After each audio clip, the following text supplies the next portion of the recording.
I must admit that I too, among hundreds of millions of educated people, was under the impression that the African slave trade was the sole responsibility of the Christian Europeans, the white race. That is, until I started exploring the subject in greater depth, and especially after reading an incredibly enlightening book called The Legacy of Arab Islam in Africa by John Alambila Azuma.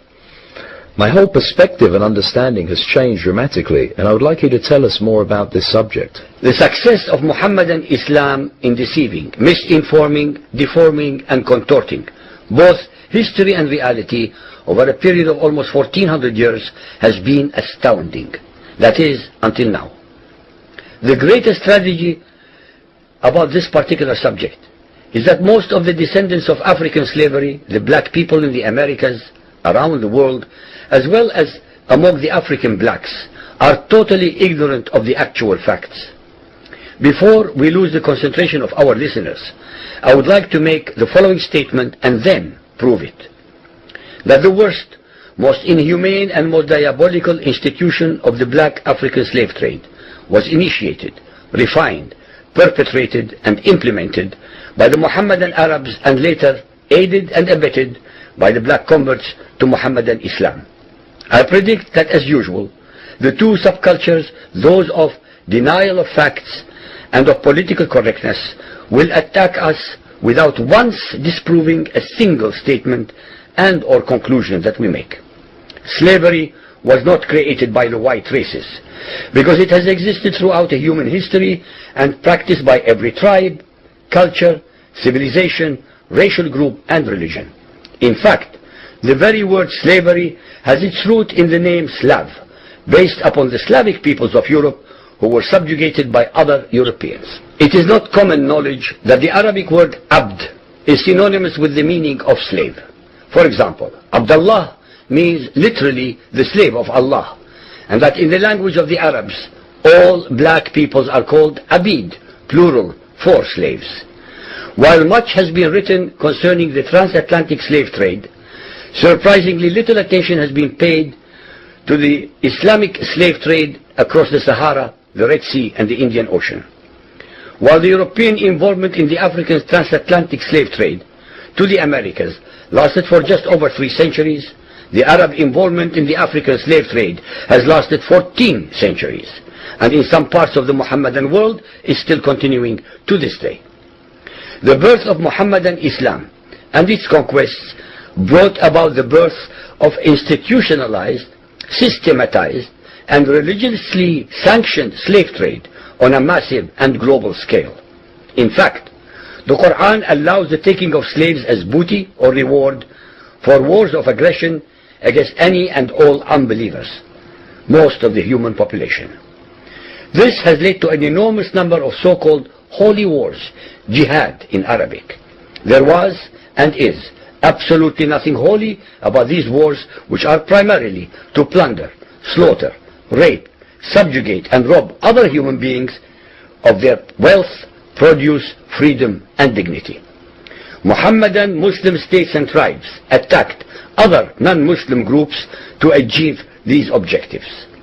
Although Islamic jurisprudence laid down regulations for the treatment of slaves, however, incredible and heinous abuses have occurred throughout the history of Mohammedan Islam. By the Middle Ages, the Arabic word abd was in general used to denote a black slave, while the word mamluk referred to a white slave. Ibn Khaldun, 1332 to 1406, the preeminent Islamic medieval historian and social thinker, wrote, "The Negro nations are as a rule submissive to slavery, because they have attributes that are quite similar to dumb animals." It should also be noted that black slaves were castrated based on the assumption that the blacks had an ungovernable sexual appetite. When the Fatimid Caliphate came to power in Egypt, they slaughtered all the tens of thousands of black military slaves and raised an entirely new slave army. Some of these slaves were conscripted into the army at age 10. From Persia to Egypt to Morocco, slave armies from 30,000 to up to 250,000 became commonplace. The Islamic slave trade took place across the Sahara Desert, from the coast of the Red Sea, and from East Africa across the Indian Ocean. The trans-Sahara trade was conducted along 6 major slave routes.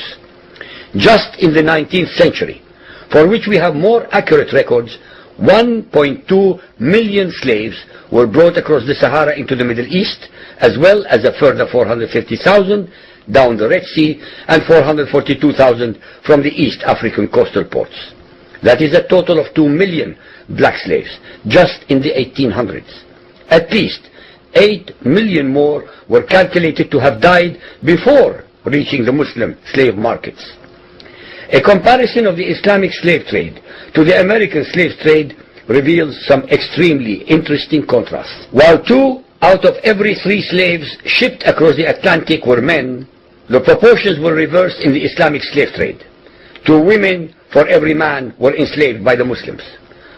While the mortality rate of slaves being transported across the Atlantic was as high as 10%, the percentage of slaves dying in transit in the Trans-Sahara and East African slave market was a staggering 80 to 90%. While almost all the slaves shipped across the Atlantic were for agricultural work, most of the slaves destined for the Muslim Middle East were for sexual exploitation as concubines, in harems, and for military service.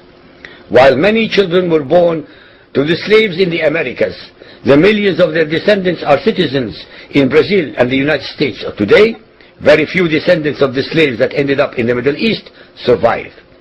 While most slaves who went to the Americas could marry and have families, most of the male slaves destined for the Middle East were castrated, and most of the children born to the women were killed at birth. It is estimated that possibly as many as 11 million Africans were transported across the Atlantic, 95% of which went to South and Central America, mainly to Portuguese, Spanish, and French possessions. Only 5% of the slaves ended up in what we call the United States today. However, a minimum of 28 million Africans were enslaved in the Muslim Middle East. Since at least 80% of those captured by Muslim slave traders were calculated to have died before reaching the slave markets, it is believed that the death toll from 1400 years of Arab and Muslim slave raids into Africa could have been as high as 112 millions. When added to the number of those sold in the slave markets, the total number of African victims of the trans-Saharan and East African slave trade could be significantly higher than 140 million people. What is obscene about this whole subject is the Mohammedan, Muslim, and Arab culture of denial regarding their complicity in the African slave trade, as well as the ignorance of black Muslims about the reality of their past and present conditions. The statistics and reports above are based upon the logbooks kept at the African slave ports, ship logs, travelers' reports, eyewitness accounts, etc. Ladies and gentlemen, the facts and reality of Mohammedan Islam's complicity in the slave trade and their inhuman depravity are infinitely more devastating, more staggering, and more incomprehensible than all the nightmare fictions in the world.